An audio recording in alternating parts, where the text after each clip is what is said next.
હું એવું નથી કહેતો કે તમે એક નોકરી છોડીને બીજી નોકરીમાં જો જાશો ત્યાંય તમને મજા જ આવશે.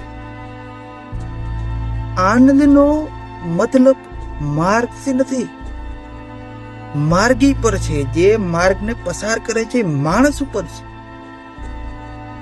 મેં જ્યારથી માન્યું કે હું અત્યારથી આનંદિત છું, મને મજા આવે છે, મને બેઠા બેઠા મજા આવે છે, મને આ માઉસ જોઈને મજા આવે છે, તો મજા આવશે.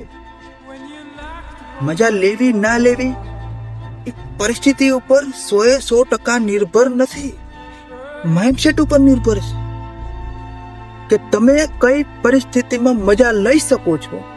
એ તમારા ઉપર છે. તો મજા લેતા શીખો. ઓવર થિંકિંગ ડિપ્રેશન વાળા માટે તો સાવ સહેલું છે. 5 મિનિટ બેસો, બેઠા બેઠા વિચારો ભાઈ આ ટોર્ચ છે, જોઈને મને મજા આવે છે, ભલે ગાંડા લાગે. તમને મજા આવે છે કે નહીં?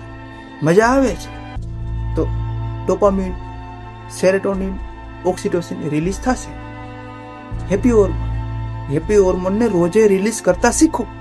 રોજે રિલીઝ કરશો તો બ્રેનની પેટર્ન થઈ જશે, તમે સુખી થઈ જશો.